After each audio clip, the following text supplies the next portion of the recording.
Hmm.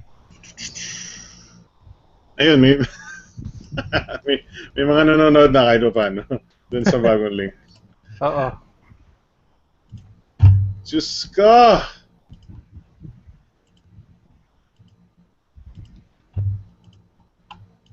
Nakatulog daw si Jam. So, papasok na siya. Ewan ko sa kanya. Game. Alright, nasa tayo? May mga hindi pa ba nakakuha ng bagong link? Titingnan ko lang. Shoots. Shoots. Wala, ang dami kong ginagawang kailangan maayos. Okay. So, yung Watch BTS link should be working. Hmm. Although yung mga nanonood ng last link, kailangan nilang i-manually click yung bago. Buhay. Hi, buhay. Teka lang. Asa na ba yung hulin natin? Alright. Surprisingly, may 29 views na yung last link. Ganon ka dedicated ang fans mo, Brad. Ah, Ay, by the way, ano, yung chinek ko lang yung presyo ng bagong MacBook. ah, 1,049 pounds which comes out to about $1,500. okay, alright, okay. Lal lang. Pati ba naman daw ito kasalanan ng presidente? Pwede, pwede. Paano na to? Teka lang. Ewan ko, guys, meron pa bang nanonood sa kabila? Hindi ko maano eh. Hindi ko ma-monitor. Alright. Well, we can assume na ito na lang yung hindi po tayo nagkaroon ng unang link. Sa totoo lang, figment of your imagination lang. Nag-hallucinate lang po kayo mga kaibigan. Oo nga. Walang nangyari kanina. Wala yun. Ano yun? Time first. Hindi natin kung maandar pa yung aking close-up cam. Tingnan mo, ano lang yan nakapatong lang kung saan yung close-up cam ko kasi professional akong gumawa eh.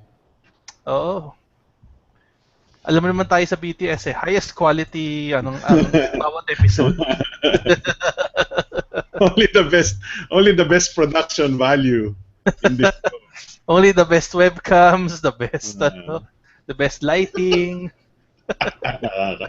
Nakakaasar! Alright. I think, okay, medyo andito na yung iba. Shoutout nga kayo mga kuya kung nandiyan na kayo and hopefully yung mga nandun sa Luma. Teka lang, i-monitor ko yung comments ng Luma nung last episode, nung ating fake episode. Yun. Fake Kuya, episode. LED ng S5 mo ha. Yung nagbi-blink. Oo. At least yun lang, at least blink hindi siya. Naka-silent yung Buti naman. Kundi puro pito na naman yan. Alright, sino ba yung nagko-comment dito? Malas si Arnel Samson kasi first time to watch live, binalas siya kasi puro technical difficulty. Dan Airsiag, lipat ka bro. Dan Airsiag, lipat. Ito, i-reply ko kayo lahat. Lipat dito. Ito, ayan. Sino pa ba? RJ nandyan siguro. Randall Angeles, lipat dito. Reply, yan. Erickson, lumanlan, lipat. Paano eh? Lipat bro. Mano. Tingnan natin. Sino pa ba? Don, attention. Lipat ka dito bro. For some reason naputol yung stream natin. I think sa internet ko guys. So pasensya mga kuya at hindi natin makokontrol ang internet. Palpak talaga. Palpak. Si Presidente yung Si Presidente may kasalanan. Okay. Alang. Newest first. Yan natin. Newest first, wala. Kung yung iba siguro naka-AFK tapos nanonood. Yun, may mga nanonood, may lumipat na. Na-read na ba dyan, kuya? Yun, mabuhay ang BTS, sabi ni Paul. Thank you. First, Bayanter, ano, Aaron Ocampo, Bayanter. Sabi ni Reynard Zadag, BTS got Phoenix X1. Kasalanan ni Pinoy ito, sabi ni RJ. Asa na close-up ng E-Series, nandito pa rin. Ver One Gel, sabi, good evs po, mga kuyas. O meron natang hindi pa nakakaano. Feeling ko may mga taong hindi na umabot dun sa unang fake stream. Kaya swerte sila doon. Alright, so wala na nagko-comment dun sa huli. I-refresh ko yun mamaya. But, magandang gabi sa inyong lahat. Ulitin natin. Yan. Fast forward na lang. Okay, good evening guys. Ako si Alex from thetechnoclass.com. Kasama natin si Mr. Mix Kaleha. Usapan natin mga technology stuffs ngayong linggo at ang araw po ngayon is 3-14-15. Kung mahilig kayo sa math, it's also pi. It's digits for pi. Ano ka mo, PI? Oh, King Kong Pi. PI ka rin. PI, yun na nga eh. Yung, alam mo bang, hindi ko alam kung kung nakita mo yung phone, pinag-usapan na. May phone na may phone si King Kong na tablet phone. It's a, okay. And then yung pangalan niya is literally King Kong, PI phone. Okay. Pi phone. Tapos yung logo niya is a Pi. Alright, so yun na nga po, magandang gabi. Pasensya na, nagka-technical difficulties tayo sa unang stream. Hopefully wala na tayo. I think yung internet ko, nagloloko talaga. Mukhang naputol yung internet. So, and unfortunately, hindi ko na-manage to save yung huling stream. But yun, we have a very nice show para sa inyo mga kuya. We have very, mahilig tayo sa Galaxy ngayon for some reason. We have Samsung Galaxy E5 here. Samsung Galaxy E7 here. Very good mid-range LTE 64-bit processor phones from Samsung. Mura lang. Actually, there are 12 and 15 ata, if I remember correctly. But we'll talk about that. Isa rin natin topic is the Meizu M1 Note. Very popular today kasi sobrang mura niya lang. It's a bagong 64-bit processor, LTE na rin. 1080p, Gorilla Glass 3 pa pala ito. Gorilla Glass 3 yata. Okay. 5.5-inch display, Gorilla Glass. With 13 megapixel camera na maganda daw, 2 gigs of RAM, 3,000 mAh battery for 8,000 pesos. Sobrang antindi na ng competition ngayon na that something like that exists for 8,000 pesos na parang bakit ka ba bibili ng ibang brands nun? But yun, we'll talk about its specs in just a bit. Meron din nag-request, we also have the Apple Watch as a topic. It's a, I guess, highly anticipated phone, although para lang sa, you have to admit it's not for Android users at all. medyo lang. Pero mali mo maglabas si Cherry Mobile in 2 months ng ng clone pang Cherry Watch. Cherry Watch. Clone na pang na compatible sa Android. Yeah. Actually, the thing is, the Apple Watch can actually function daw without the iPhone. There are certain functions that can do on its own daw. Hindi ko lang alam kung wala siyang internet to, baka wala siyang access sa internet. So anyway, yun ang ating topics. Let's see here. May mga comments na rin tayo kahit part 2 na. Let's see. Kala ko na-read ng mga pulis, sabi ni Aaron Ocampo. Brickster Lumabi says, kahit anong mangyari, kailangan mapag-usapan ng Meizu M1 Note. That's true, bro. Jao Pandan says, ano ba yung mid-range si Samsung? Yung A-series or E-series? That's a good question. I think these are, I would say, yung talagang true mid-range nila. But yun, topic natin yan. Basahin ko lang yung ibang comments. Rangel Angeles, first time na manood ng live, pabate naman po mga sir. Hey, kamusta po? Rangel Angeles. Tama ba yung basa ko, bro? Rangel Angeles. And sabi ni paring Bob, he is present. So, bibigyan natin ng star si Paring Bob for being Walang, ano yung sa school, yung sa school ba yung may star yung absent or what? Mm. And then nilalagay natin si RJ Villamer as noisy. Wala bang gold star? Gold star. Yun, gold star for attendance. Dun sa ano ko dati, yun, natatawa ako dun sa, ano ba to? Dun sa, hindi ko na lang sasabihin para walang, hindi nyo malalaman kung saan ako nanggaling. But yung attendance namin minsan mas malakas pa yung points kesa sa any of our tests or anything. Anyway, so lipat na tayo sa topics. Actually, na-start ko na, hindi ko pa nagagawa yung music, ano? Ay, hindi. Nagawa ko na ata. Yeah, nagawa ko na yung music. Let's start the show with the news of the world. Gamit ko yung, ano, asan yung news natin? News intro. Yeah. News of the world. Wait. Okay, yan. Okay. Sorry. That's okay. News of the world. Graphics by Rainer Lizada. Alright, so. Baka magalit siya sa'yo eh. Pasensya na, medyo gulo ng layouts ko. Alright, so, we're looking at, if you're looking at the screen right now, ang aking webcam na bulok, here's yung webcam na bulok ko, we're currently looking at 3 Samsung phones. This one is obviously hindi natin topic, but it's gagamitin natin for comparison. This is the Galaxy S5 in terms of sizing and looks. Ito yung Galaxy E5, the smaller one. It's a 5-inch one. So mapapansin mo, very similar yung size ng display nila. Siyempre, 0.1 inch larger si S5 in terms of display. But as you can see, yung phone size nila is almost similar. Yep.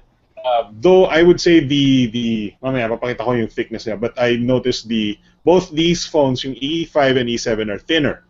Okay. Yeah. They're lighter, they're thinner for some reason.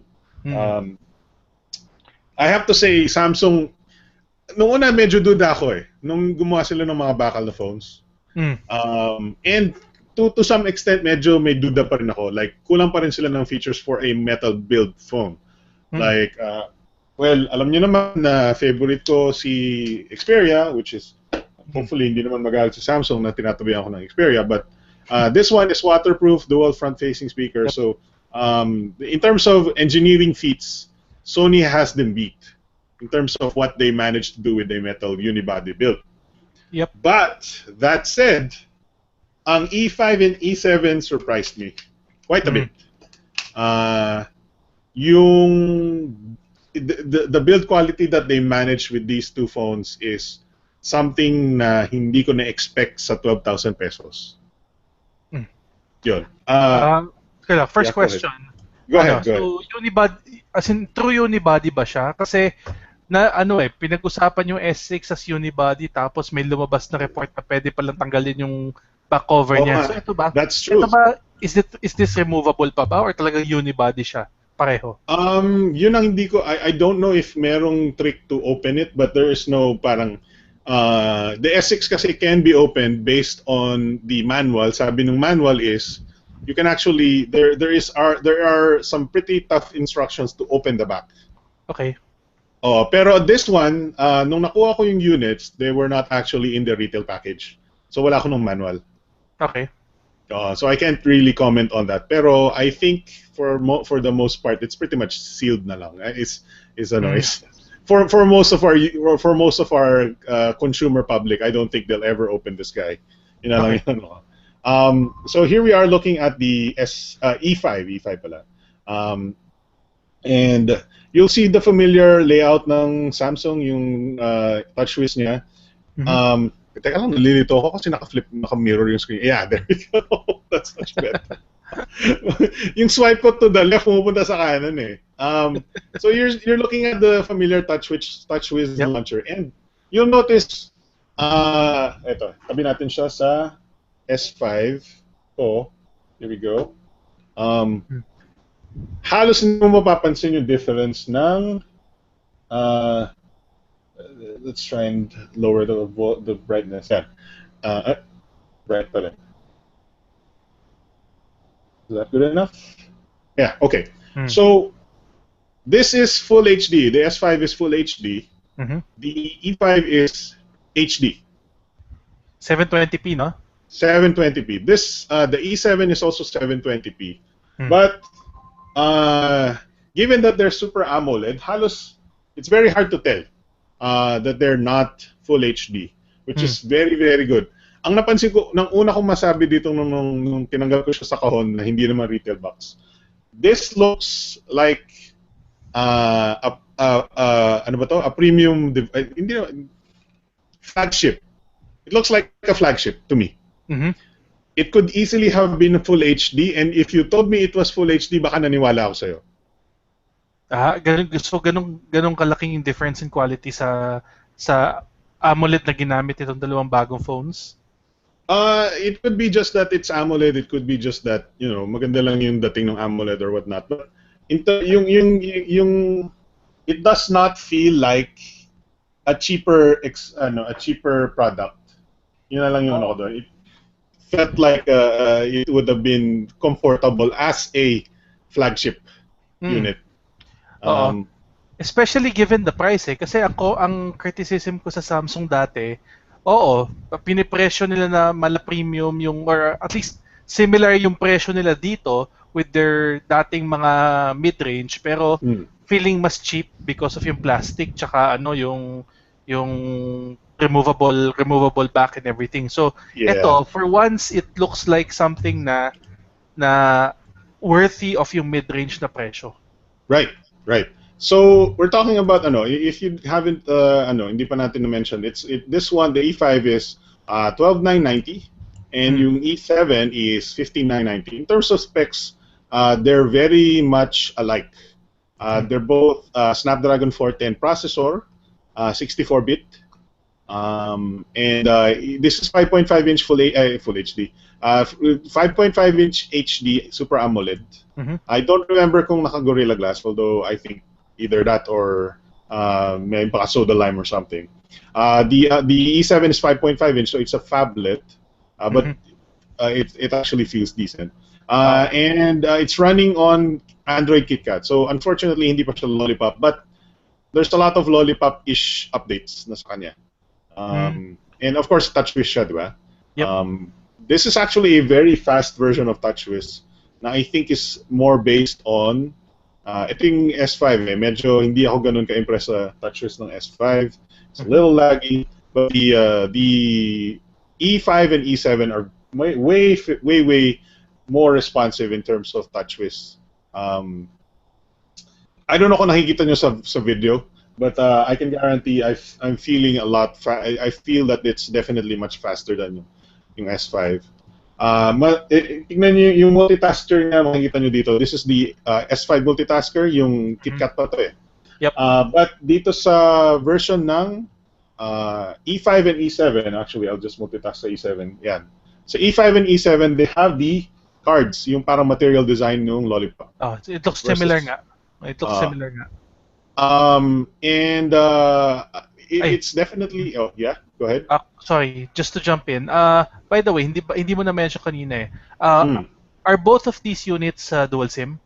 Yes. Yun. At least the ones na hawak ko. I don't know kung ano yung I'm pretty sure these would be the ones lilitaw sa Pilipinas. But sometimes may variation eh. Kasi actually, yung E5 ko, nung reboot ko was Russian language. Obviously, madali lang naman palitan to English, but this might be a Russian unit. Pero feeling ko, we would have the same dual SIM unit anyways. Okay. One thing na pinakita ko, most likely nakita nyo dun sa teaser ko ng BTS is they have parang brand new multitasking eklat. I wouldn't say eklat. But the ROM itself features yung parang note. Well, let me try and get that. Notes yung multi-window. Yep. Multi-window, yeah. Medyo mahirap kapain pag one-handed or nasa table. Let's try this. Or baka pinutay ko yung multi-window. No, it's there.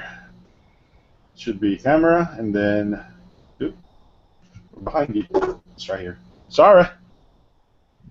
It's a gallery, and then let's do that. Yon. All right. So makita nyo, I have the gallery now on a multi-window screen, which is something that the S5 cannot do. Because this is a Note.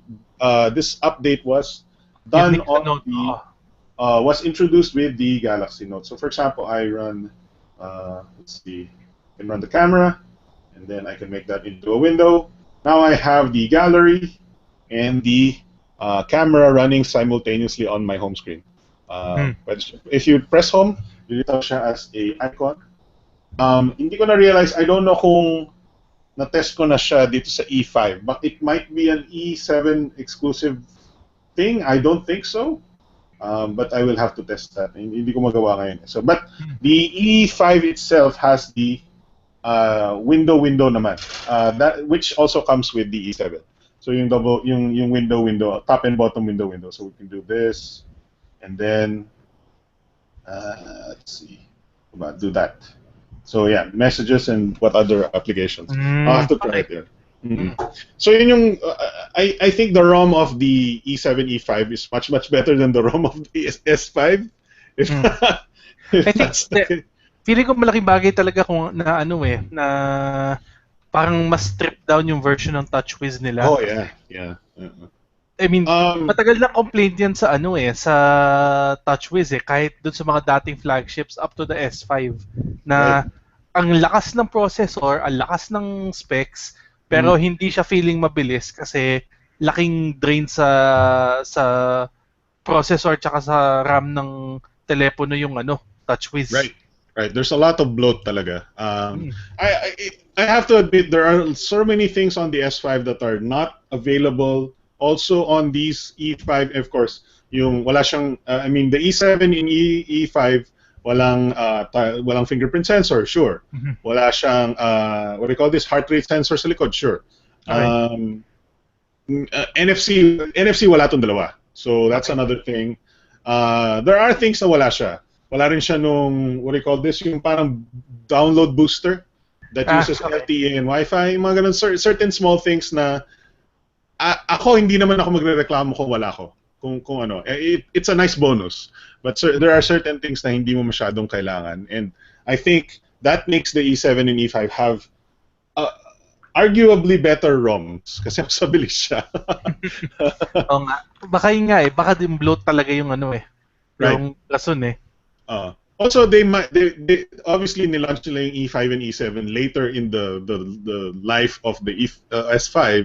So baka mas marami na silang oras to optimize yung ROM ng S5. Although wala pang update yung S5. Hopefully magkaroon na siya ng lollipops soon. Alright, so may mga comments tayo dito is di ko magana yung S5 mo, sir. It's working, bro. It's right here. So walang problema. Cherry Watch Edition, kuya, 10K kasi made from premium plastic. Sabi ni Brett Salomon. Pwede. Pero yeah, I mean, I think isipin mo if Cherry Mobile can outsource, if Huawei can make an Android Wear, baka malapit ng it might not be far down the line to make Android Wear from China manufacturers, whatever. MediaTek already has a processor for Android Wear. Diba? That's true. Sabi ni Reyna Lizada, Galaxy E5 versus Xperia Z3. I think para sa akin, kung walang sa presyo, I would go with the Xperia Z3 because it's waterproof and everything, plus mas maganda yung processor. But if you're in a budget, this is half the price technically. Okay. That raises a good question. So, 'di ba selling point ng S5 tsaka S6 yung pagka water resistant.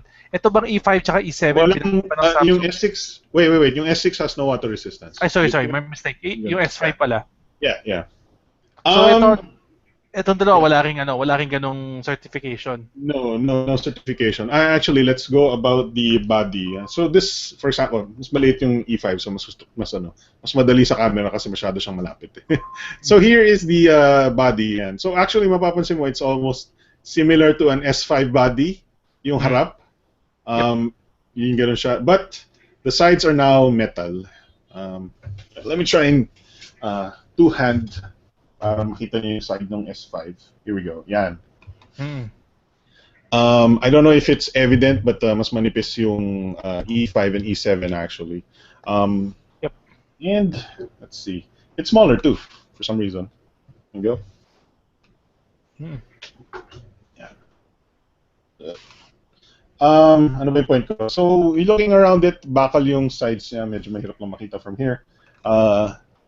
And makita mo yung charging port sa ilalim and yung 3.5mm jack. It's very exposed. There's no parang port covers or anything.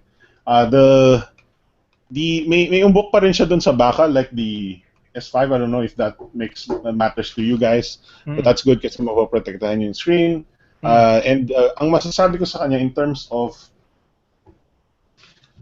yung bakal niya, I've held a lot of bakal phones in my day. Ito yung pinakamatigas na bakal na nahawakan ko. Okay. So, walang bigay talaga. Oo, walang bigay. As in, masasaktan ka kung dinuinan mo siya eh. It's very very sturdy for a metal build. And yun yung ko, it's not like it's not yun talaga, you have to say na hindi talaga siya mukhang budget or hindi I wouldn't say budget but Snapdragon 410 lang ito but it looks very very much like a Snapdragon 600 or higher device. And it's dual LTE. Couple of comments. Saan dyan yung SIM trace niya? Alright, yun. Medyo mahirap makita with my crappy webcam, but you poke here. Dalawa. Okay. Yeah. Okay. Double SIM siya. So one of them, I believe this is the SIM tray, and this is the micro SD tray. Okay. And for the E7, same thing. There we go. Poke there, poke there. So lahat ng ibang design features ng E7 pareho sa E5, mas pinalaki lang, tama? From what I can tell, yes. Pati yung mga logos and everything, ito yung speaker grill na flash camera. Yung camera na kumbok ng konti, ito yung likod niya, makita mo. But parang magkapatid lang talaga yung dalawa eh.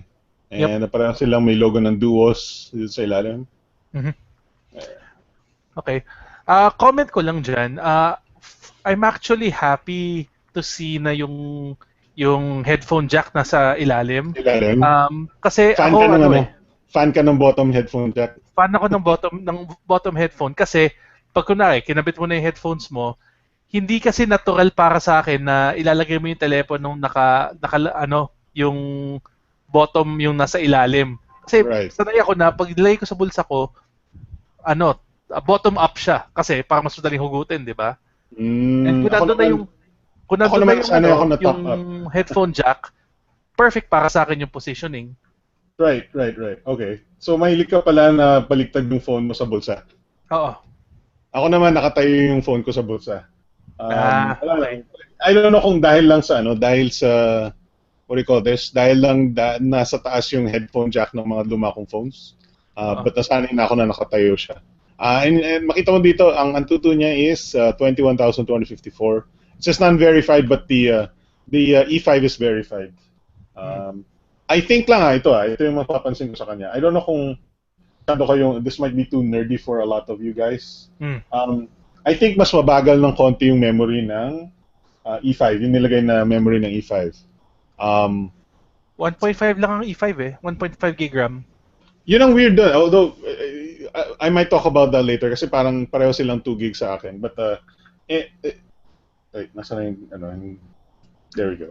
So mapapansin mo dito, yung score ng memory hindi ko pala mapapakita ng madali. Mas mataas yung memory score by twice ni E7. So it might be using a faster memory. Might be. Okay. But so far in terms of performance, pareho sila, wala akong problema. They're very very responsive actually. If you want, we'll try and play Modern Combat 5. Pareho. Ayan. Pareho ko pa sila. Sabay ko pa pinindot. Ilaro mo daw pareho sabay. Hindi ko na nasabay. So sorry. Hawakan mo sabay. Tapos kaliwang kamay mo ilalaro yung E5, yung kanan nilalaro yung E7. All right. So they have very very minute differences. Para sila, they're running KitKat TouchWiz, may maraming lollipop stuff. Maganda yung multi-window. 13 megapixel camera si E7, this one. 5 megapixel camera 8 megapixel camera si E5. Okay. And both of them have a 5 megapixel camera front. Yep. Which is more than the S5 has. So Actually, may sample shots ako mamaya if you want to see. Mm. Cancel na natin to para hindi ka may istorbo. They have actually decent front-facing cameras if you ask me. The rear-facing, actually i-screen share ko na para matapos tayo sa camera shots. I think they're fairly reasonable. I would say the E5 is definitely medyo pinakatalo because of the 8 megapixel. 8 megapixel difference. Oo nga naman. Ay, sorry. 5 megapixel difference. Yeah. So, here is the low light ni E7. Teka lang, screen share ko. There we go. Ang napansin ko sa kanila medyo, yung standard color nila is medyo bluish. Here we go. Nga. Yeah. This is from the E7. Pretty decent detail even in low light. Although, mapapansin mo, it's a little darker. But there's still decent detail. Hindi siya masyadong parang teka lang, baka hindi nakikita ng tao. Kailangan bagalan ko yung screen share. Scrolling sa screen share. Yep. Decent naman yung detail, hindi man ako nagrereklamo. This is pretty standard 13 megapixel para sa akin. Yep. It could be better, but it is what it is. I think ang advantage nito is slightly decent camera app. They have a faster camera app than yung S5. Nakakasar talaga minsan. Nako. And here is the 8 megapixel from the E5. So makita mo medyo slightly siya. This one I think has slightly better parang colors or brighter, but you can definitely tell medyo blurry na yung ibang parts niya. It doesn't capture as much detail. Yeah, but this is still acceptable. I think I can still read some of the text. Konting color adjustment dito I think is pretty acceptable pa. It's not the best, but it's pretty doable. In terms of front-facing, I think they're pretty much equal. Here is a front-facing from the E5, 5 megapixel. There you go. Kita ba? Mm-hmm. Yep. And I think you're pretty much going to confuse the other E7 as the same sample shot. And parang almost the same quality. Right? There you go. Yeah, parang nga. Right? So most likely they have the same camera module for 5 megapixels, which is nice. These phones were designed almost as an answer to a more selfie-ish generation. And of course, kung mahilig ka sa mga selfie features like yung beautification and stuff, meron sila. No problem there. May HDR mode yung rear camera ng dalawa. Yun ang doon. I did not find HDR, although pwede mo siguro i-download later on kasi meron siyang upgrade, meron siyang parang extra downloadable modes. Yun ang doon because gusto ko sanang i-mention yun because the S5 by default has HDR built in. You just click HDR on or off and usually iwan mo na lang siya on. Okay. And if you wanna compare a non-HDR S5 shot, teka lang, feeling ko maglalag ako dito kung ginawa akong full screen. But we will try for the sake of comparison. Doon lang talaga, for the most part, walang tatalo sa, any of these two will not beat an S5 in terms of camera quality.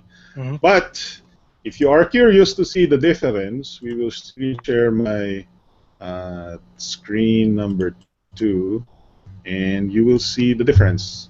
Present to everybody. Hopefully, guys, maglalag kayo ng konti or maglalag ako ng konti. My voice might baka mag-choppy yung voice ko because high-res itong screen share ko. But if you're seeing yung video right now, yung nasa kanan is the Galaxy S5 shot na hindi HDR. Mm-hmm. And nasa kaliwa is the Galaxy E7 with the 13 megapixel na hindi rin HDR. So makita mo, if you can notice, mas maganda yung kulay nung S5 automatically. And pag nag-zoom in tayo, there we go. So marginally better detail sa S5.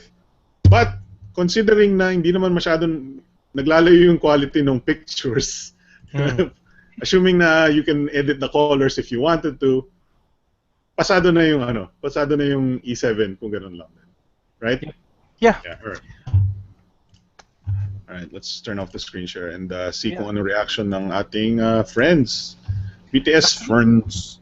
Yeah, kung tutusin talaga kung kung color lang naman talaga ang diferensya sa dalawa, ang dami namang apps na pwede mong i-download to take care of that Ako, personally, I'd be satisfied na with yung camera ng E7.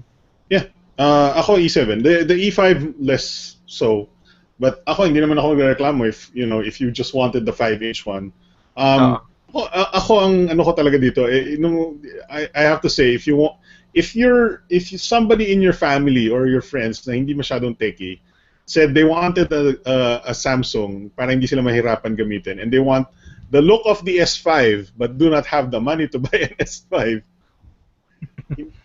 baka mas magugustuhan pa nila ito kasi it doesn't have yung bloat stuff ng S5 which not necessarily you need, yung hindi mo kailangan masyado ng fingerprint sensor, all that stuff. Mm-hmm. You just want the look na makaka-auto. Personally, I think makaka-auto yung ibang tao nito na S5 ito But, syempre, pag nakita nila bakal, parang, ano yan, right? The design-wise, I think it wins over if the S5 was this design, it would be a winner. Yun na lang, right? If the S5 had this design, it would be a winner. Yep. Yeah. All right, so basa tayong comments. Re-refresh ako. Kita ko sa video ng American blogger. Nag-refresh. All right, let's see what's going on.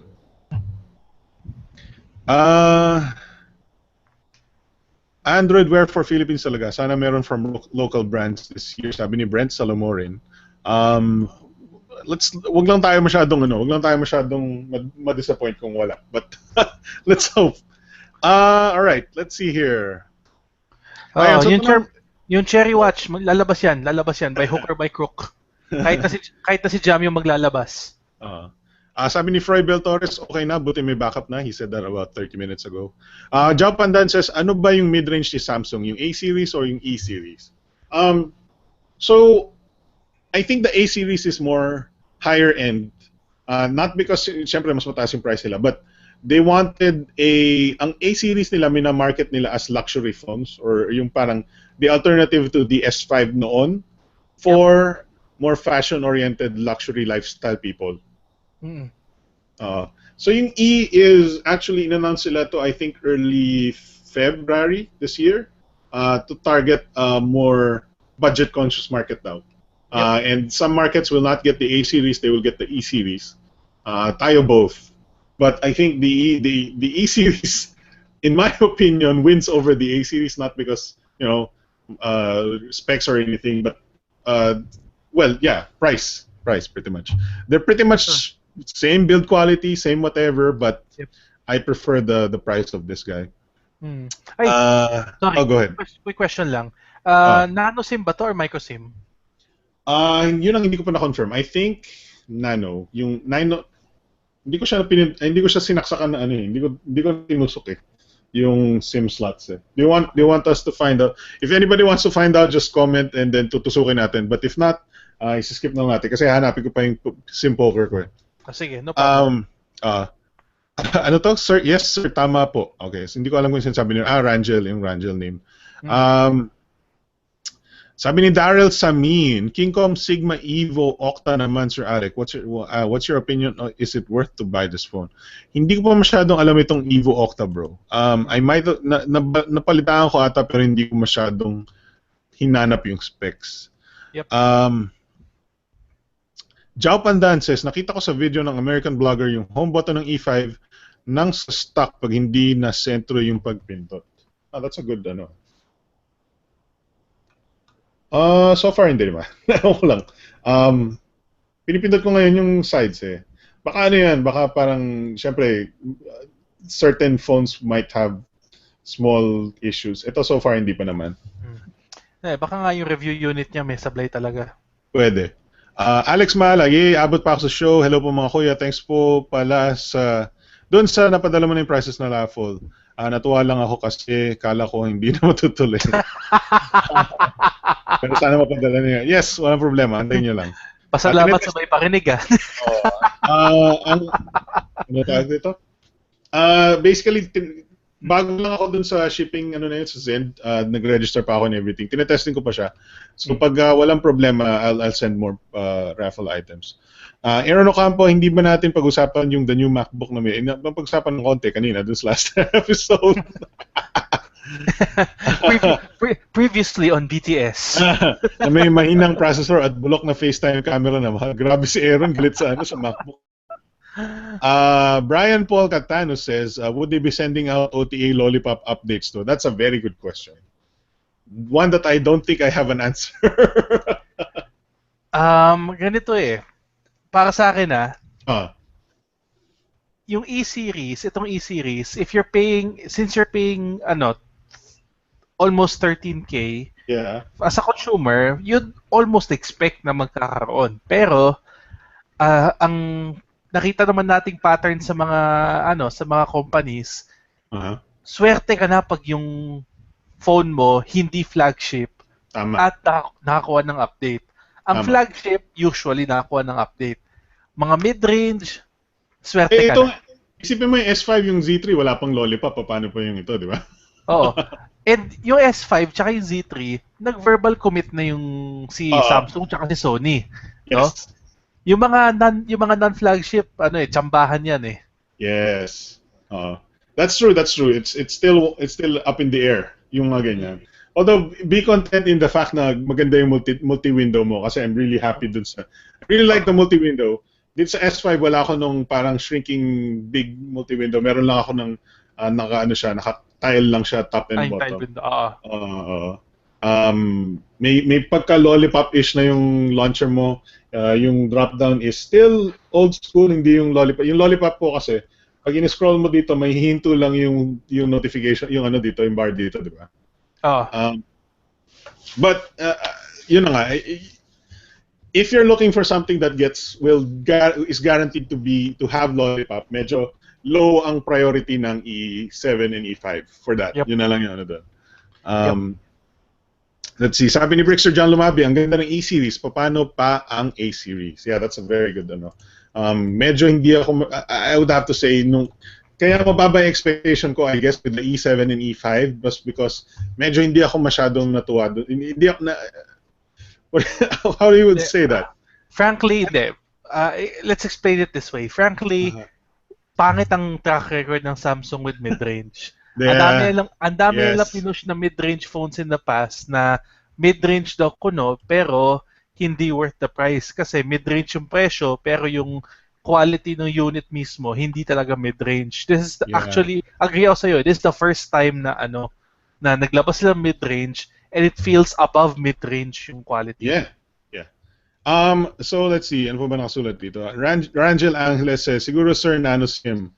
Kasi yung A7 nano SIM. Yeah, but the higher end kasi si A7. So medyo doon ako nagdaan Brixer John Lumabi says, bakit hindi na lang nag-stick sa ganyang metal unibody design para sa S6? Well, ganun din naman. May pagka mas bilog si S6 in terms of unibody. O hindi naman kaya palitan na lang ng yung likod ng E o A series tapos nilagyan ng Ako I guess the only thing na hindi ko masyadong gusto sa design is medyo na boring yung likod para sa akin. So gusto mo yung yung mukhang Band-Aid na likod? Hindi naman, pero I wanted more. I wanted something to look at. Right? Maybe a more interesting back would be nice.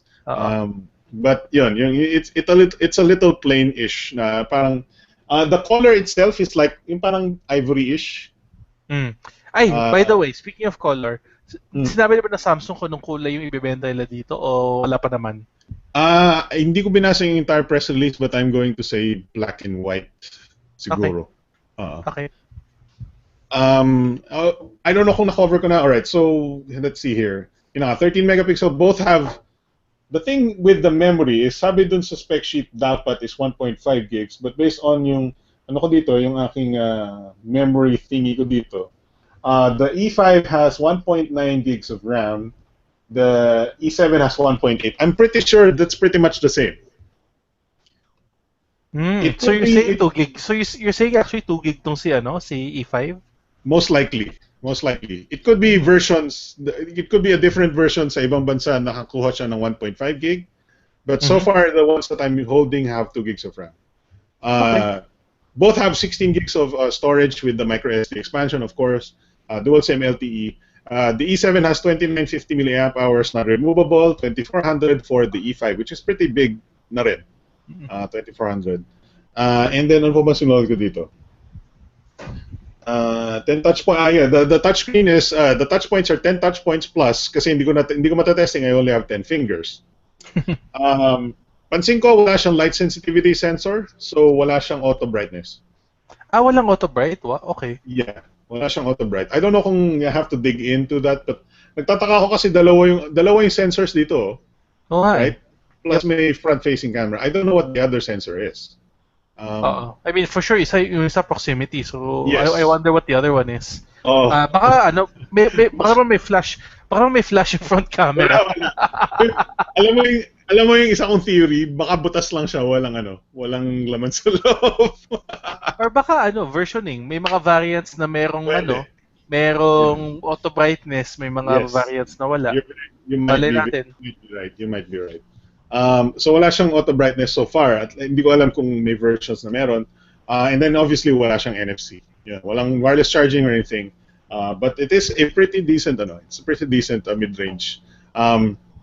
It's 12,990 for the E5. It's 15,990, so 16K itong E7.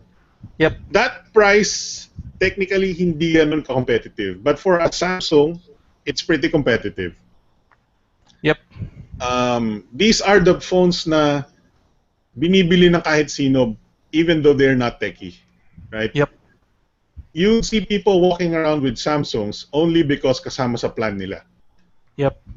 And then ang tatanungin sa'yo, ano ba yung maganda ba yung bagong Samsung, right? Yep. And I think the E5 and E7 is at least a very good E5, S5-ish phone. Na they won't tell the difference between the S5 and the E7 or E5 at all. Yun ang masasabi ko doon. There are people na hindi nila ever malalaman kung ano yung processing difference or performance difference ng S5 sa E5 or E7. And they'll be perfectly fine with these two. Oo nga. Diba? Oo. For a much lower price than this. Yeah. Yun especially as you mentioned, kung in-offer siya as part of a plan. Yun. Diba? Give them yung isipin mo kung parang 500 peso plan na lang, right? And you get one of these, I'm sure it's gonna be very although I don't think the telcos will like the dual SIM functionality. Well, nagbebenta na rin sila ng mga dual SIM na telepono ngayon eh. Yeah, that's true. But yeah, yun ang masasabi ko. Ang napansin ko ang pricing ng mga telco dito, if it's mga nasa between 4 to 7,000, then makikita mo siyang free unit pag mga tipong plan 5 between 5 to 800. Right. Ito, I'm thinking if it gets offered, probably ang free unit siya sa mga plan na 12 or 1299. Pwede. But yeah, I'm not saying you should get it on a plan. I'm saying most people will probably see it kung nasa plan siya and think it's the S5 or some variant of the S5. Oo nga. Yun ang doon. So I think yun ang kagandahan niya is because the fact na may mauuto siya na S5 siya, and I think it looks better than the S5 physically. I think may mako-convince dun, at least dun sa points na yun. Alright, let's see, ano po bang bago tayo, I'm sorry kung medyo mahaba dito sa E5 and E7. Hopefully medyo natuwa kayo sa topic. Let's see. Bakit hindi sila nag-stick sa metal? Yan. Mukhang okay naman. Konting bago lang ng itsura sa likod at magiging flagship design na siya. True. Though ang ganda ng emerald green ng S6 Edge. Ako, bro, I've tried the S6 na gold. Yun ang fan ako ng gold. Sobrang kintab. Actually, kaya nga nagsimula yung Band-Aid na description sa likod ng S5 kasi Yeah. inoffer may gold version yung S5 na medyo ano siya, hindi talaga siya gold eh, medyo brown, Cream. medyo Cream. flesh colored. Yeah. Tapos Yeah. nung baliktad mo, ang dami nagsabi, "Ala, mukhang Uh, Band-Aid yung likod." uh, uh. Sabi ni Jao Pandan, Meizu M1 Note, nice. Jao Pandan says proximity and light sensors po yan, kuya. Yes, tama yung hinala mo, but the problem is wala siyang light sensor dun sa setting. So, ibig sabihin, one of these butas, walang light sensor. Brent Salamorin says 15,990 po, hindi ka bibilin nito kung teki ka. Mas marami ng phones with much better specs at this price. Si Brent kasi ano siya I don't remember kung naka OnePlus One siya or naka Nexus siya, but he's using some it's pretty advanced. He's an advanced user, yan. Yep. Si Brickster John Lumabi, saka mas maliit ang bezels ng E-series phones. Let's see. I think you're right. Parang mas maliit bezel. They're very similar, but I think panalo yung design lang talaga. I think the Samsung has at least improved a lot dun sa bakal design nila. Yep. And what else? Let's hopefully maka-move on na tayo, but hopefully kung may questions pa kayo sabihin niyo. Brent Salamorin, mag OnePlus One ka na lang, kuya, kung gusto mo ng updated na OS. Hintay ka lang ng Kokontrahin ko yan. Okay, go ahead. Sige nga. Considering yung gulo ngayon sa OnePlus One tsaka between OnePlus One and Cyanogen, medyo magdududa ako kung magiging reliable ang updates ng OnePlus One. Okay. Well, hindi ako... May kaibigan kasi ako with the OnePlus One, pati rin siya medyo kinakabahan ngayon sa nangyayari. Okay. Well, wala ako masyadong so hindi ako, what do you call this? Hindi ako up to date yun sa Cyanogen model OnePlus One. Kinalimutan ko na yung OnePlus One kasi sobrang hindi naman siya naging available. Alright, so I think that should be it for the E7 and E5. Hopefully, I mean, maybe not for us na naghahanap ng value masyado, right? We're looking for more value, less parang physical design sometimes. But I think these ones are great for non-techies, or hindi naman sa non-techies, but if you're looking for good design, they'll see this in the store, matutuwa sila, sasabihin nila, mukhang S5, and gawa ng Samsung, and wala kompleto ng features. Ganda naman yung camera. Pretty decent price. Bakit ako bibili ng ibang brand? Parang ganun yung isip nila. Alright, so, yung bagong, go ahead. These are the new, diba, Snapdragon na 410? Yeah. Oo. Yung bago Snapdragon na 410, even if you're a gamer, dapat kaya na niyang i-handle almost everything Yeah. So, even for people na mas into gaming rather than mga hardcore techies talaga, good choice na rin to Yes. True. When naglaro ako ng Modern Combat sa kanila pareho. And they seem to perform, if not the same as octa-cores ng MediaTek, maybe better. But then that's because, syempre, it's a Adreno GPU. Exactly. All right, so let's move on sa ating next topic. Baka nainip kayo. Do we want to do Meizu or ano? Let's do Meizu. Baka mamaya mainip sila. Meizu muna.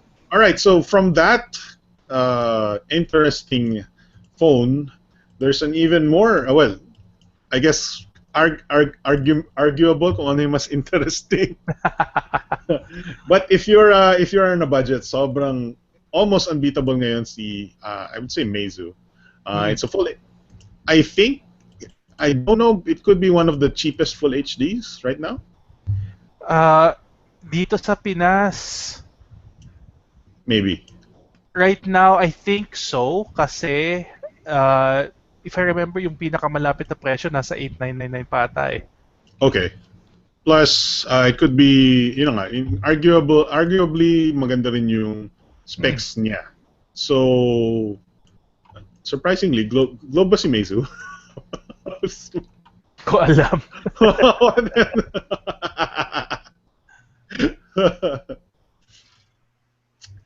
So recently nag-announce si Nova 7 Tech ang distributor ng Meizu products sa Pilipinas about the new Meizu M1 Note. Yep. And the number one most shocking thing is the price. It's 7990 pala. May 10 piso kang sukli. It's powered by a new MediaTek processor, a 64-bit octa-core, 6752. Wala pa akong experience dito. Yun ang masasabi ko dun. I have not tried the phone with the 6752 processor, but it's a new 64-bit octa-core, 1.7 gigahertz by MediaTek. If basing from other octa-cores na hindi pa 32, na hindi pa 64-bit, this might be pretty good in terms of performance. Seeing at it's 64-bit, 1.7, and a new processor. Ito I just pulled up yung Antutu ng ibang phones na naka-empty Same. na MediaTek 6752. Nasa 36 37 yung Antutu score nila. Okay. Not 40,000, but still pretty good. I mean, we have to make a new standard for Antutu scores na kasi when it comes to 64-bit processors kasi they're almost starting from zero ulit eh. Yung in terms Actually, of yun na baka kailangan ng dedicated 64-bit na processor yung yung Antutu. Yeah, true. Anyway, so as you can see ito sa screen share ko, ito yung look niya. A lot of people are saying it looks like a iPhone 5C, which is hindi ako magdi-disagree sa'yo, especially since makulay din siya and everything. Meizu in particular is not shy of sort of making iPhone-like products naman, right? I think they've ito tsaka isa pang Chinese company na naalala ko naging kilala sila for making naging kilala sila for making clones eh. So right. Not that surprising. Yes. Although maganda naman yung nila, they've started to come on their own in terms of the kung ano yung quality nila. So as you can see, it has the 5.5 inch. I think yung major selling point nito is 5.5 inch full HD display. I believe Gorilla Glass 3 protection, if I remember correctly. Wala dito sa screen share ko, but it's Gorilla Glass 3. The IGZO display is, I don't remember if it's IPS. I don't think it's IPS, but the IGZO is a slightly different version of LCD na maganda. Yep. I'm not sure. Hindi ako masyado sumusunod dyan. You get the 2 gigs of RAM, 16 gigs ROM. I do believe wala siyang expandable storage though, which is small sort of hindi naman issue, but disadvantage lang dito sa designer. 13 megapixel quote-unquote Samsung camera. I don't know what they mean by that. Anong sensor ng Samsung? I don't know. Right? They have a 5 megapixel front camera. I don't know yung OV5670 na yan. Let's just assume they're citing brands because they think it's a good camera or they know it's a good camera. Yeah. As you can see, baliwala doon, wag niyong pansinin yun. I don't know yung $300 degree panoramic is software. Hindi ko alam yung blue glass IR filter. But let's ignore that. It's a dual SIM 4G dual SIM LTE since 64-bit usually has LTE na. That's a 3,140 milliamp hour battery, which is pretty generous. Yep. Especially given na 1080p to. Kasi hindi even yung mga flagships na 1080p, konti pa lang sa kanila ng 3,000 in the past. Yes. So, assuming hindi magastos yung ROM nito, which is using a KitKat with Flyme, assuming hindi siya gumagastos sa baterya, this is pretty promising for a long-lasting budget LTE-capable phone and full HD with maybe a decent camera on it. Parang it might have maybe wala siya nung maybe it's not the most powerful, maybe it doesn't have the biggest battery, maybe it doesn't have the best screen, but still it's a good combination for 8,000 pesos. Yeah, and to think last year for the same price, the best you could hope for was in comparison Snapdragon 400 na may LTE na hindi pa dual SIM. Kasi I can't help but compare this to yung pinaka matingkad na phone at that price range last year, which was yung ano, yung Cherry Ultra. Yeah, yeah. Well, And there laki was na le- tinalon. yeah, there's a much less selection naman last year. So we Oh, that's understandable. But yeah, for example, kanina, syempre, si Brent Salomon hindi naging fan ng E7, particularly because you can get almost the same features as the E7, E5 with the M1 Note, technically, right? technically. Pretty much a decent power, a decent powerhouse, decent LTE dual SIM, 13 megapixel camera, 2 gigs of RAM, full HD. So it's even has more resolution than the E7, E5. So Yep. tama siya. There are cheaper options, especially this one. That's why nagiging talk of the town si Meizu M1 Note right now. It's very very convincing. Yep. I admittedly wala akong unit, so I can't really tell you if I like it or not. Specs alone, nagre-react ako tayo specs alone right now. It's yeah, like it's being sold for right now. Hindi ko alam yung other colors, so it looks like white is 7,990 lang pala. So we have to, kahit pa paano, we have to mention that the other colors, if you're looking for the other colors, are 700 pesos more. So you have And to coming soon, so hindi pa guaranteed na lahat so mag-appear. So white lang tayo ngayon. Yeah, well, I think naman I think for most Pinoys hindi naman malaking bagay yung color kasi sasalpakan din naman ng case eh. True. That's true. But yeah, yun ang ano doon. Pretty this might parang be something, what do you call this? Be the thing on the camel's back or whatever that lets the international brands break into the local brand space. Although I have to say hindi masyado something about Cherry Mobile kasi in the marketing of other local brands. Kahit pa paano pinapansin pa rin sila kahit na may mga international brands that are better sometimes. Yep. So part of it's talaga eh. Part of it's talagang very very effective yung marketing nila eh. Kaya kaya matingkad na yung pangalan kahit na hindi nila i-heavily market yung bagong telepono, basta makarinig lang, may magkaka-interest talaga. Right. Medyo hindi siya international brand, but case in point is may anecdotal people saying that nag-sale kasi both two phones recently, the SKK Lynx, which is cheaper, and versus the Cherry Mobile. What was this word? Anong Cherry Mobile yun? Nakalimutan ko tuloy. Flare 3 Octa. Yep. The Flare 3 Octa was 500 pesos more. The Lynx had better battery or something like that. Number one pa rin dyan is yung what do you call this? The distribution platform, the marketing and everything ng Cherry Mobile. That's why mas marami pa rin tao pumunta sa Cherry Mobile. Number one. Oh, definitely. Yeah. Kumbaga, mala Samsung na sila in how they market yung brand eh. Dude, isipin mo, these are the only product. Cherry Mobile essentially is ang kabaligtaran ng Apple, but sort of also Apple. Because pinipilahan siya. Kahit ano pa yung nilabas, pinipilahan siya. But it's also the antithesis. Ang lalim ng English ko. Kabaligtaran ng Apple, because they launch very affordable products, di ba? So pinipilahan sila pareho.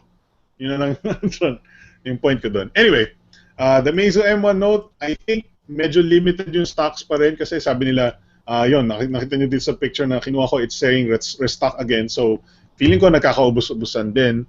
But hopefully eventually hindi naman sila ganun ka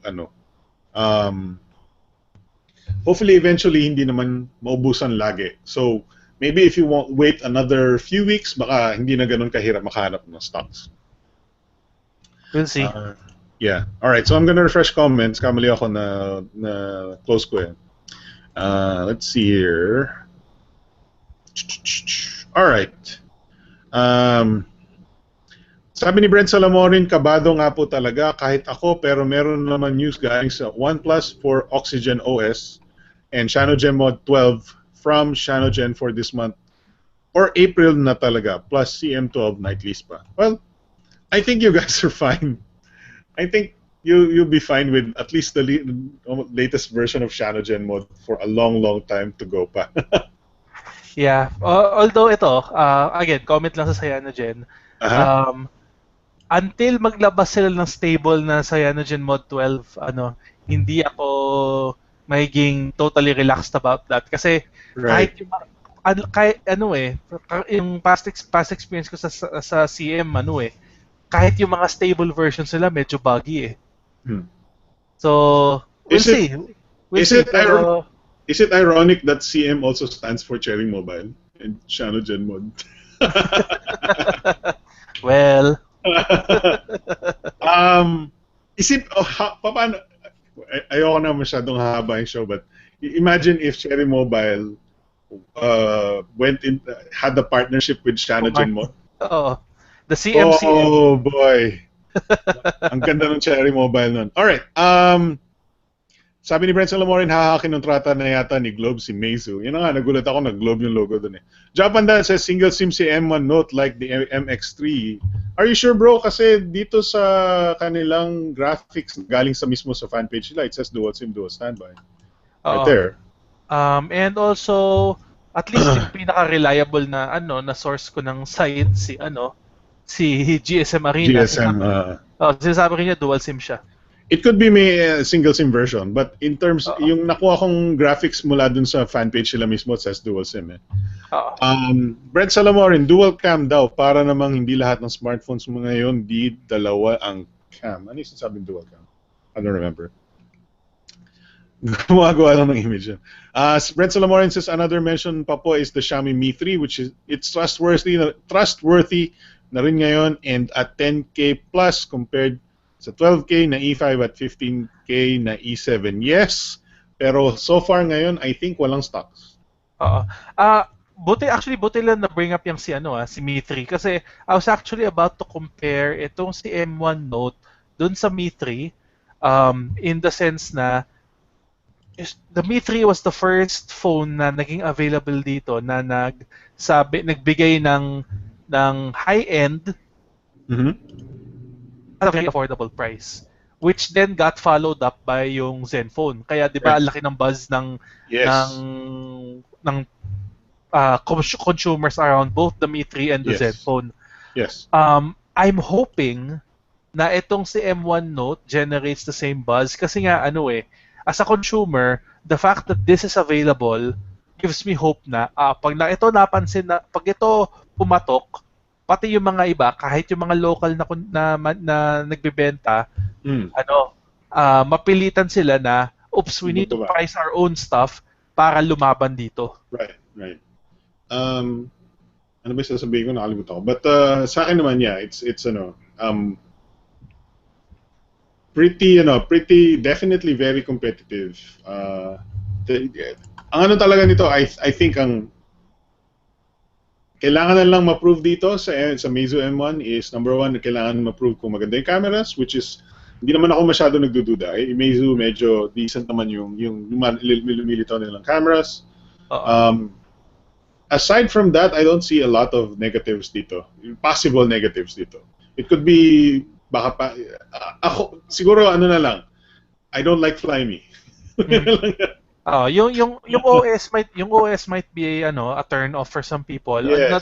Another thing that I might point out is hindi ako familiar at all sa sa screen technology na IGZO yung sinasabi niya. So it could be na nag-compromise sila sa screen quality to get at that price. Pero we'll have to see once kung tingnan natin, kailangan natin makakuha ng review unit ito eh. Right. Ang ko naman is, in defense of IGZO, I've seen people talk of IGZO in a highlight, in good light. So, it's made by Sharp. There are certain fans of IGZO. Obviously, hindi siya ganun ka-popular as IPS and Super AMOLED. But I think it's comparable na lang. Yun na lang yun. And then the other possible na drawback might be yung yung lack of internal storage. Pero Yes. honestly, people said the same thing about the Mi 3 and yung Mi 3 Oh, ang dami pa ring bumili. So right. unless hardcore gamer ka talaga na Mhm. na kailangan mo sa damakmak na gigabytes na pang-install, I think Mhm. you'll be fine with 16 gig eh. Yeah. Ako, I survive with 16 gig. Although, uh, n- hindi, I don't have a lot of games installed lagi. Usually may one or two lang. Oo. But that's, nasanay na ako eh. Dati kasi yung mga phones ko dati, sobrang liit ng Oo. Ayun. That's the other thing that I'm hoping will change ngayong Hmm. 2015. Aha. Sana mag-offer pa ng mas maraming murang phones na Right. na 8 or 16 gig na yung internal memory para mawala na yung mga umaangal na akala nila 4 gig tapos ang naging available lang pala na memory 1 gig.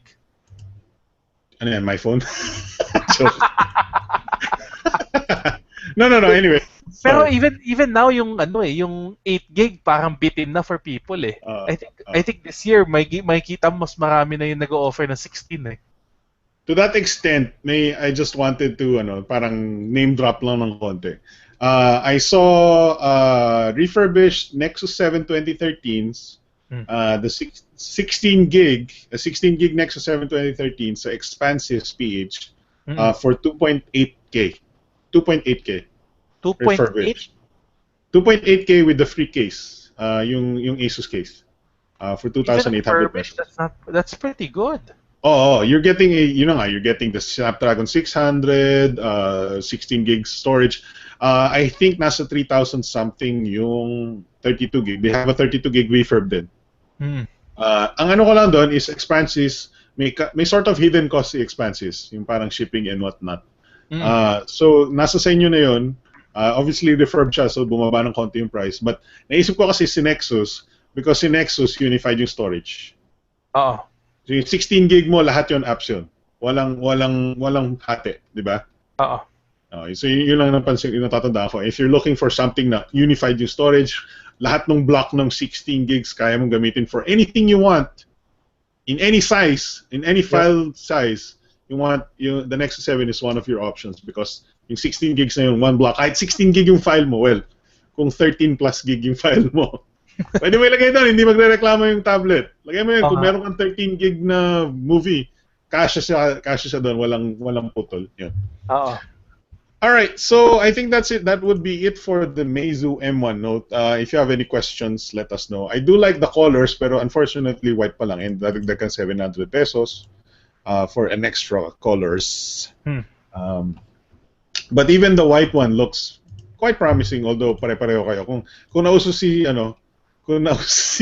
M1 Note, lahat tayo naka-white. Oo nga. Aaron Ocampo says yung Nokia clearance sale, di pa pag-usapan. Oh yeah, let's nga pala, no? Mag-rapid na ba tayo? Or we have the app. Yeah, let's do Apple Watch really quickly. Sige, game. Brent Salamorin says, pa-tweet po ng link na refurbished Nexus 7, Kuya Alexi. Just go to expansis.ph. SYS.ph. Actually, hinahanap ko nga siya ngayon eh. Ipopost ko sa sa BTS Facebook group.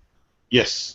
Expanses.ph. They have wala akong guarantee dyan. I don't know where sila nanggaling, kung paano yung saan galing yung refurb nila, if the refurb are good or what. So I'm just saying anecdotal lang na I saw these at these prices. Wala akong guarantee. Hindi po ako sponsored or anything. Just sinasabi ko lang, nakita ko siya at 3,000 pesos, so baka interesado kayo. Ito na. I'm actually looking at it right now. 2.8 yung 16 gig or 2.9 pala. 2.9 yung 16 gig. 4.4 yung 32 gig. Malaki yung difference ng 32. Bumili ka na lang ng dalawang 16 gig. Twice the screen, di ba? The Nexus 7 2013 so far, if you're looking for a tablet so far, medyo konti pa lang din na nakakatapat sa kanya, so in terms of satisfaction quality or whatever. And for 3,000 pesos might just be the tablet you might want to get.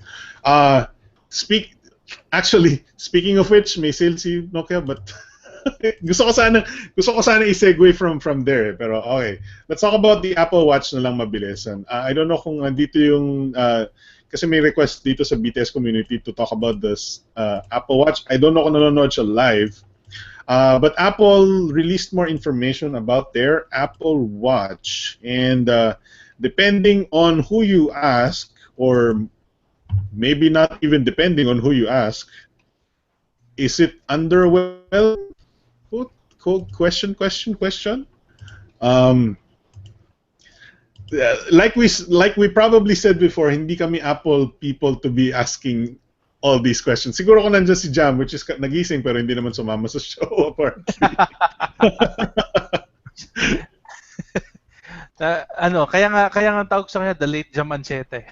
Yeah, the late Jam Anchete. So, the Apple Watch is announced. I don't know which version you're looking at right now. I'm going to assume this is the rubber wristband version for 42 millimeters. There's so many versions though that baka ma-confuse kayo. The most cheapest version is $350, but that unit is for essentially women. Mas maliit yung screen niya, mas maliit yung build niya. Yep. And it's almost designed as a female accessory because most smartwatches are too big for women. Daw.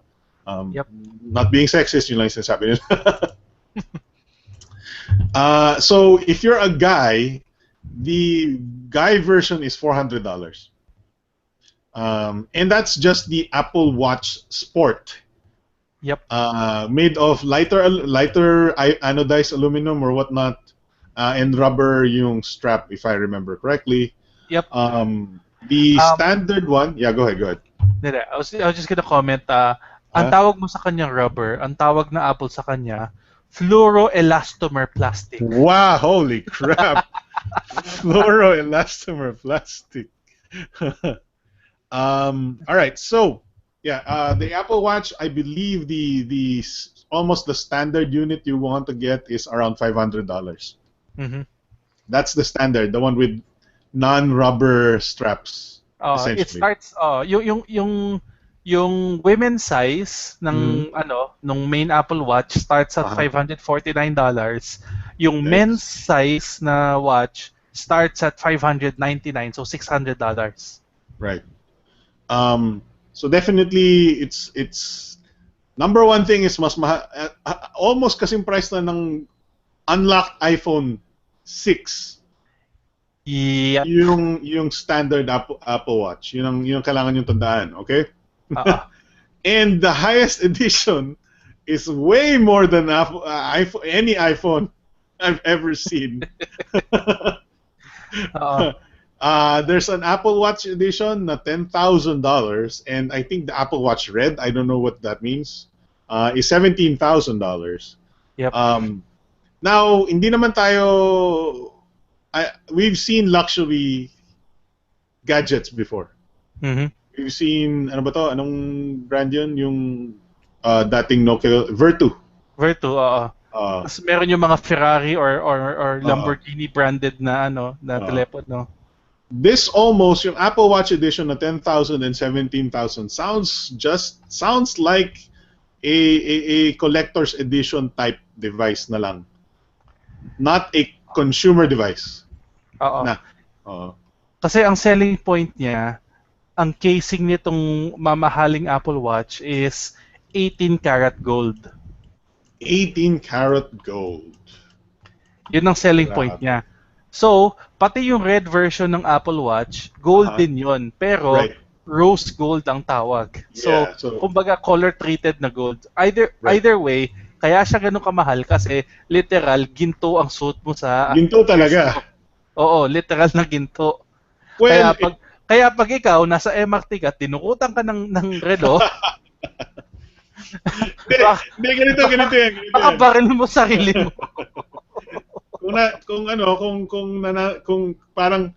Kung hinihingi yung phone mo, ibigay mo na yung phone mo kasi mas mahal yung watch. Sabi mo pa, boss, ito na lang iPhone 6 Ang Plus. ganda Ito ng na lang po. iPhone, ha? Ito na lang po. Golden yung 6 Plus. Ito na lang. Yeah, but yeah, you're kidding aside, obviously, we're not Oo. going to buy the 10,000, the 17,000 ones. Oo. And in a practical standpoint, it's okay lang bumili ng expensive watch na classic or non-gadget Oo. because those do not die in a few years. Oo. They're designed to be passed on generation to generation. Yung mga relong pamana, yun na nga, I was about to mention Yun, ba dati. mga It's Rolex. okay, kung gusto mo gumastos ng the equivalent of 25 to 30,000 for a watch, medyo maintindihan ko pa kung siya yung tipo ipapamana mo sa anak mo eh. Oo. Ito, Hindi na mamamana to kasi mamamatay yung baterya. hindi lang yun. By the time, kahit na palitan yung baterya, by the time na umabot sa anak Obsolete mo, na siya. sabihin niya, ay yak, old school. Old school. Yes, Hindi na. unfortunately, because of the speed of our technology ngayon, isipin mo, ang iPhone 1 was what, 7 years old? 7 years old? Oh, yeah, 2007, I think.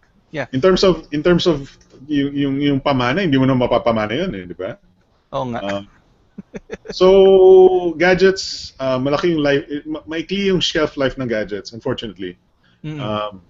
And this one with a sealed battery, you know, and it will be based on kung ano yung iOS na itatapat mo sa kanya, yung parang maraming parameters na makakasira sa kanyang longevity. Na lang. So definitely mahirap i-consider na bibili ka ng 10,000 for it's essentially a 2-year watch. Na lang, 3-year watch, something like that. But yeah, of course, hindi naman tayo may pera. But I'm sure may mga tao dyan na would definitely, siguro meron silang hammer na ginto na kailangan nila ng ginto na watch, right? Something like that. But unfortunately, yung ginto ko silver lang. So hindi Fake lang po, fake. Fake lang. All right. So bukod dun sa ano, let's ignore the pricing, you know. The straps can be interchanged. I think you do have to buy Apple branded ones. Hindi siya parang generic strap design, right? I think may specific ano siya, layout siya. Although may sa Kickstarter, I think may kickstart ng mga Apple Watch straps right now. Which is okay. It's gonna be out in April 24th in other countries, hindi sa Pilipinas so far. So Hong Kong ang pinakamalapit sa atin na magkaka-Apple Watch. Yep. All right. It supports iPhone 5 or higher. So walang Android. No Android. iPhone 5 or higher. So I don't know kung minonood dito with iOS user. So if you're an Android user, halos lahat tayo Android users, I think. Wala hindi tayo sakop ni Apple Watch. It has NFC for Apple Pay. It has all ang pinaka gusto ko dito is all of the built-in apps ng Apple that they made. Yep. If there's one thing I have to credit Apple for is the beauty of their built-in apps out of the gate for any device is excellent agad. So makikita nyo dito, may music, may calendar, may email, may music player, photos, and hindi ko alam kung ano ba dito. But you can also, meron din siyang parang remote shutter for your, remote viewfinder and shutter for your phone. Wala. Yep. So it's full of apps already, which is more than I can say for Android Wear. At saka, ito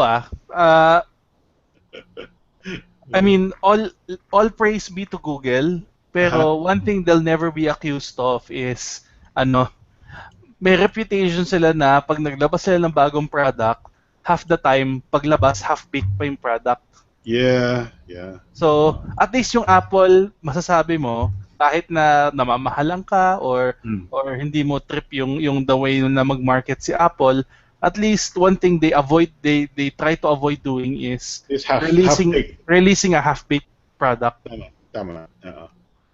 So anyway, decent Apple apps, yung built-in apps. Supposedly, I think they'll open up the store, their store for more third party, but wala pa masyado.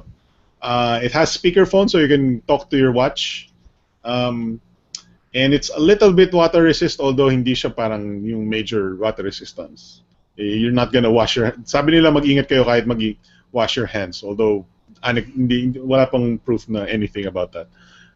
So that is Apple Watch. I think expectation-wise, I think tama lang siya sa expectation ko. Right? Even the price, although I would not expect the 10,000, yun ang medyo out of nowhere. But for Apple product that is a wearable gadget na tech, I think I expected this much, yeah. Not bad. Okay. I would say not bad. Although it also, I think meron din siyang fitness stuff, right? Yeah. And baka nga yun yung pinakamaiging use niya. And the reason why baka yung pinakabumenta is yung sport version. Oh yeah. Yeah. I think most people will buy the sport just to have one and then parang just to figure out kung anong gusto nila out of it. But yeah, you know dun. It's number one is I don't know if a lot of us would be interested, but it is what it is. I think it's not a bad entry into the Android or the smartwatch generation. And so totoo lang, hindi naman sila nagko-compete with anything except Pebble kasi wala namang smartwatch sa iOS eh. Oh, point. Point taken. Diba? So yun, I don't know about this design, maybe not for me though. Yun na lang yung ko dun. Not for me. The circular edges reminds me of the iPhone 1. Yung corners. Okay. At saka for me, the fact na prenesyo ng Apple yung regular version ng watch nila, almost at the same price as a phone, parang it makes me wonder na it makes me think or wonder if pati rin sila ganyan yung pinipresyo nila kasi hindi rin sila sure kung gaano kalakas na bebenta to. Yeah. Parang pati rin sila hindi pa sila ganun ka-confident sa sa wearables or smartwatch na market eh. Right. Well, I don't know if the smartwatch generation or market is that lucrative yet, pero siguro everybody wants a new arena to put products in to make money off, right? Yep. Kasi smartphones are very, very competitive right now. Isipin mo, Cherry Mobile ngayon kumakain sa market share sa Apple, Samsung. So they have to do something to build more products dahil wala sa ibang brand. Anyway, that's the Apple Watch. If you have any comments, just let us know. Pasensya na about maba yung discussion. Let's make sure we have the rapid fire out. I'm gonna do rapid fire na. Go. Rapid fire. Yep.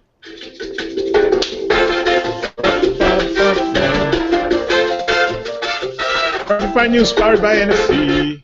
All right. So number one thing na request kanina pa is tungkol sa Nokia sale.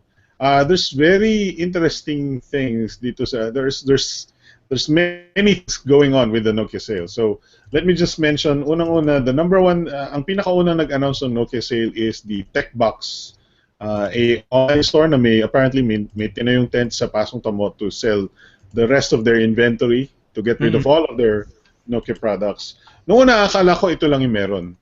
But apparently everybody is on sale. Everybody else is on sale. Ang problem nito is there's a lot of people na nagreklamo doon sa sale ng Tech Box because sobrang daming tao, sobrang haba ng pila at wala daw masyadong staff. Parang gano'n. To me, medyo in-expect ko na yun kasi nanggaling na ako sa mga sale na ganito. Yeah. The last sale na pinuntahan ko dyan if that's the same location doon sa Pasong Tamo, may general gadget sale, mga Lenovo, mga HTC. Pagdating ko doon, kunento sa akin nung staff na parang kakabukas pa lang, kinuha na lahat, binili na lahat ng mga maayos na units. Kaya from 11 o'clock onwards, medyo walang kwenta na yung choices. Yeah, true. Palagi pong ganyan. Medyo i-account nyo na po yung part na yung mga barkada at mga kamag-anak at kapatid, nanay, tatay, nung staff nung tindahan na yan, nireserba na yung mga number 1 premium good price units. Exactly. Ang matitira sa atin yung latak. So, totoo lang. But unless talagang mga 1 hour, 2 hours bago magbukas yun, nakaabang ka na. Yes, unless talaga marami talagang stocks na natitira, which is most likely hindi masyado. But tsambahan talaga. It's a good sale, but wag tayo umasa na pagdating doon marami pang stocks. But that said, there are more chances because the sale is actually almost, I would say nationwide na lang, or all stores wide. So Microsoft sent out this information that pretty much a lot of stores, lahat ng Nokia, lahat ng there's a lot of malls, Welcome and everything, almost have the same price on products as the same sale ng TechBox, which is, I would say, siguro the reason why nauna lang yung TechBox is nalaman niya agad and in-advertise niya agad. But as you can see, it is the same date, March 13 to 15, still today, well, Sunday ngayon, pwede pa kayong mabol. And a lot of the same prices. For example, the Lumia 925 is 5,990. Same price na sale din ng TechBox. Lumia 630 and 930 hindi ako masyadong interesado. Here is some of the price. I don't know kung kompleto tong price list. They might have others, but ito yung price list nung for other Nokia stores. As you can see, yung pinaka maganda talagang prices is yung 925, which is, I think the 925 is a really, really good phone. So if you're moderately interested, sobrang mura ng 5,990 for a 925. Maybe the next thing that I would look at is the 1520, which is 14,990. I think mas mura dun sa in-advertise ng TechBox, but 14,990 is not so bad either. So I don't know what you want me to say about these guys. They're Windows phones. Don't expect to be amazed at their OS. But the build quality, the build quality ng Lumia, ng Nokia Lumia is second to none. Second to none. Yung sasabihin ko. Tanong po, yung Apple Watch ba may sariling OS tulad ng Android Wear o yung hindi naputol? Anyway, refresh ako ng comments para mabasa ko yung mahaba. Anyway, that is the Lumia Rush. Nokia stores, Welcome stores. I'll post. Pinost na rin ni I think ni Ronilo Hazareno sa BTS community kung saan yung mga major stores. But it is nationwide, so at least you'll have more chances to buy a Nokia if you want one. But yung Lumia 925 na yun, I would suggest tumawag muna kayo kasi feeling ko ubos agad yan. Alright, so next rapid fire news natin is may inattendan akong S6 and S6 Edge event this week, and sinabi nila ang labas ng S6 and S6 Edge sa Pilipinas is mid-April. Wala pong price doon. And I have to admit, medyo binabash ko yung S6 I think week ago or so. Masasabi ko sa kanya, even though galit pa rin ako kung wala siyang waterproof, wala siyang dual front speakers or anything, I have to admit, gumanda yung design niya versus the S5. Lumipis siya, gumaan siya, lumiit yung bezels and everything, and the gold one, medyo it's like looking at a gold bullion, which may or may not be a good thing. Malaking bagay kasi pag yung gold in-apply sa bakal imbes na sa plastic. True, very true. Number 2 is if you're looking for a new video game sa inyong Android phones na libre, Dungeon Hunter 5 from Gameloft is now free and out. It's out and free. It's available on Windows Phone, Android, iOS, kung saan man. But Dungeon Hunter 5 is free to play. I think ang ginawa nila with Dungeon Hunter 5 is may konting Diablo and then may konting Clash of Clans. So kung mahilig kayo sa Clash of Clans, baka matuwa kayo sa may yung may turn-based na parang iaata ko tong isang Dungeon Hunter player and then may magde-defend ka sa Dungeon Hunter player. So may konting Clash of Clans design siya. But yun, since libre siya, you could try it out, Dungeon Hunter 5. Number, I guess, kung interesado kayo, there's a new version of Lollipop 5.1. Well, More stable. oh, yung mga bumili na ng ng Cherry Mobile 1 tsaka My Phone 1, nakakuha na sila nito. Kasi dual SIM Pero support. Dual SIM yeah, support. oo. Kasi it already came with their phones, pero Right. for everybody else, the There's fact na question. ni-release na ni Google yung 5.1 means posible yung mga hindi pa nag-upgrade from KitKat baka dumiretso na to 5.1 Sa imbes na 5.1. 5.0.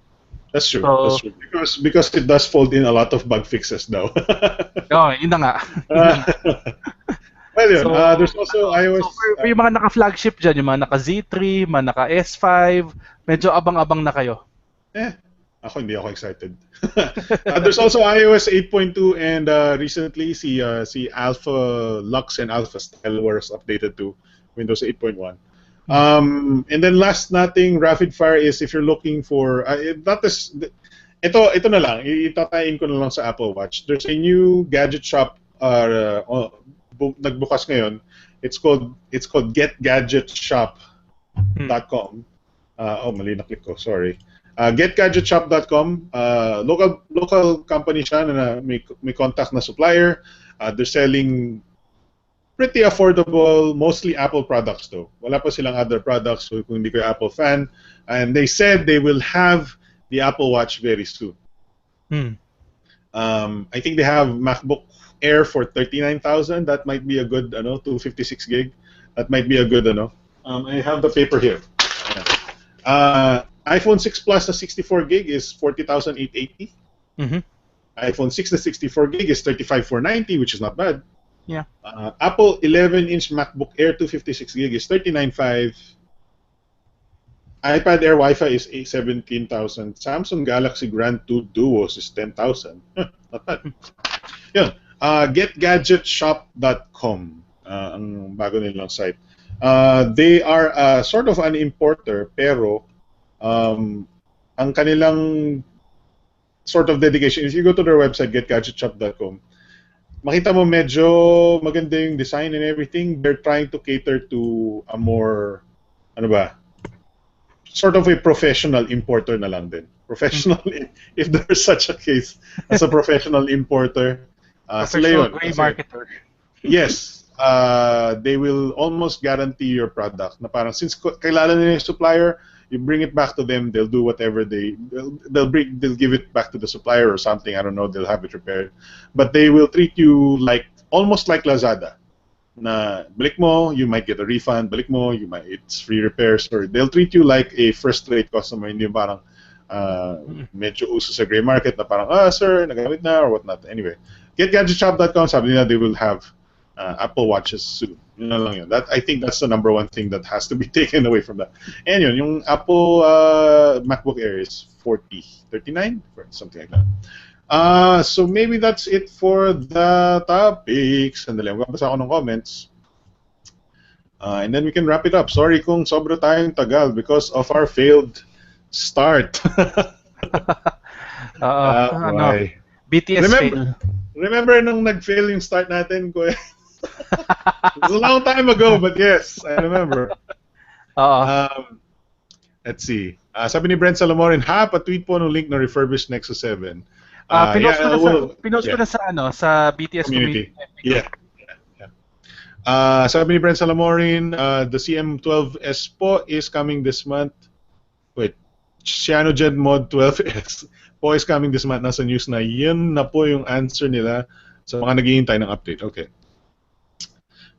Japan Dan says the Mi1 Note and the M1 Note pala and the MX3 have the same designs pero malaki konti screen ng M1.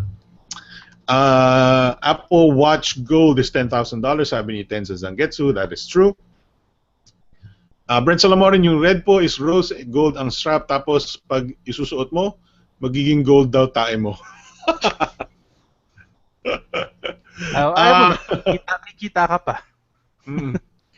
Brent Salamorin, bibili po ako ng 2 Apple Edition kuya, male at female, tapos ipapa-braid ko para dumami.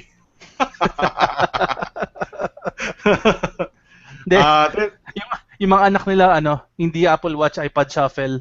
Ano yung di ba may rumor dati? Ano ba yun yung pabango na pinagdikit mo dapat manganganak daw? Yung Ay, ano ba yun? teka. Anong pabango yun Um, ulit? Yung oo bilog nga na eh, parang nalala ko yun eh. Oo. Yun yung yun yung nakakatawa doon dati.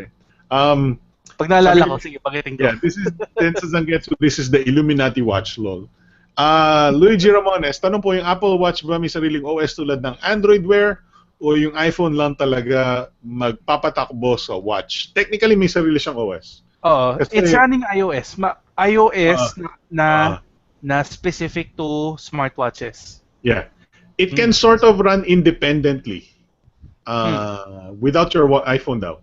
But I think in terms of kung kailangan mo mag-internet, kailangan mo mag-check ng mail mo or whatever, wala pa rin siyang SIM or wala pa rin siyang, internet connectivity, wala siyang Wi-Fi, Mm. I think, to connect to its own internet source. Kaya, Mm. so it will still pair with an iPhone for most of its features, but I believe kung lumabas ka ng bahay, wala kang telepono, pwede mo pa rin gamitin na sa watch. I think Apple Pay siguro, I don't know. Mm. Brent Salamorin, sayang mga kuya, akala ko Nexus 7 2013. Yung first gen lang pala. Wait, wala ba nung 2013? I thought I saw 2013 there. Or baka malikmata lang ako. Alright, so more comments. 2013 version yon. Oh, yun pala eh. Mm. Brent Salamorin, additional pa po, nagbukas na ang Google ng physical store sa London. Yeah, pero Google pa, hindi bira dito. Wala pa nga tayong mga Nexus nila eh. Di ba? Pwede, as an aside, medyo nagbago na ng konti yung Play Store ngayon. So, yung Play Store, yung dati nating alam na Play Store, apps na lang ibebenta niya, yung actual na Google products, magkakaroon na separate na na website for the Google products. And ang inaasahan or what people are hoping for is that the fact na hiwalay na siya from yung Play Store na website means na magkaka-international shipping na siya at maybe masuportahan yung Philippines sa shipping. Tapos tatagain ka ng customs, yun lang. Yun nga lang. Yari ka doon. Yung customs official, uy, Nexus, teka, boss. Ang ganda to, sala. Alam mo ba na, kwento lang ako, maybe ako nainip na kayo, but may kwento ako. I once, madalas ako nag-i-import ng mga cables usually for my phone. Kunwari, maghanap ako ng MHL cable, blah, blah, blah. So recently, bumili ako ng MHL cable, nag-import ako ng MHL cable for the Z3. May bago na silang empleyado sa post office na sobrang stricto na lahat talaga binubuksan at lahat ini-inspect na gustong i-tax. Ito yung cable eh. Yan, ito yun. Nakakabit sa HDMI. This is the cable itself. Sabi niya, kung mas malaki pa daw itong binili. Alam mo ba pinaghihilaan na Bluetooth speaker ito? Bluetooth speaker ba ito? Sabi ko, hindi. Diyos ko, tingnan mo, wala namang baterya or whatever. Sabi niya kung kung mas malaki pa daw in-import ko, magbabayad na ako. As in, yung nasa harap ang haba ng pila, sabi yung isang nasa harap ko, PS4 game na may, I think yung collector's edition or something. Yung may parang figures.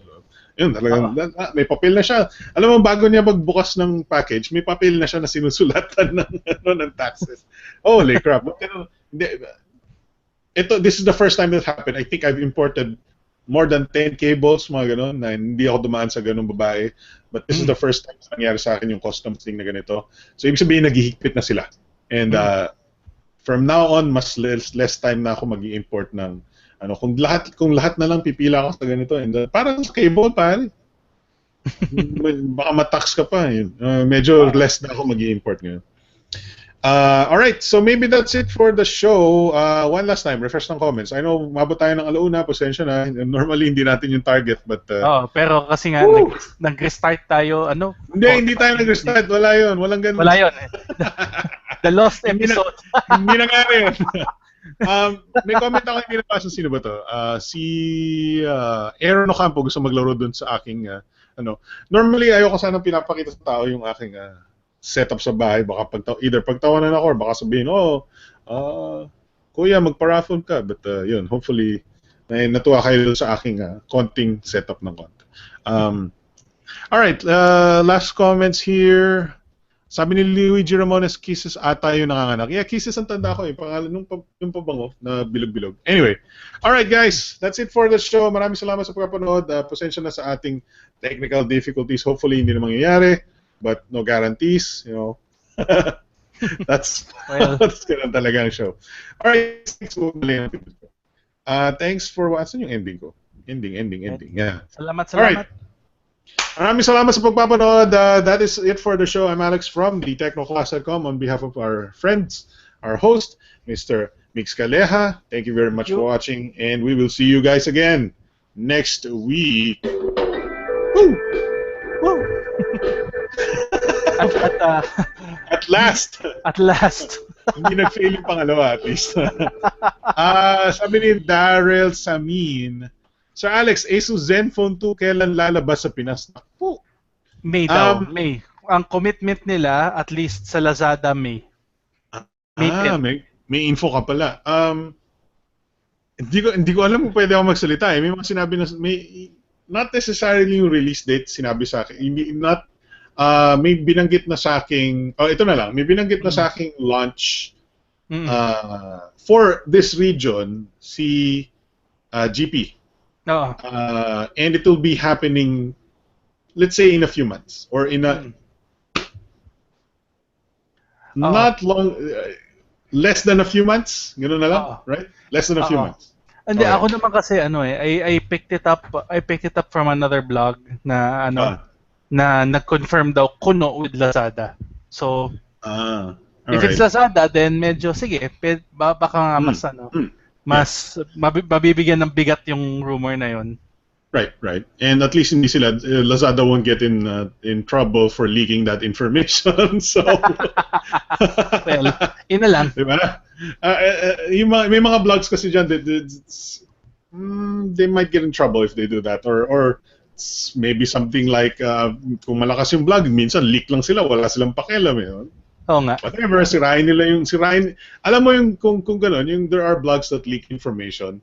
Alam mo, ginagawa lang nila yun para masira yung maunahan nila yung ibang blogs. Hindi naman for actually giving that information to other people. It's actually ninanakawan lang nila ng inuunahan lang views. Nila. Unahan sa views. Unahan lang sa views.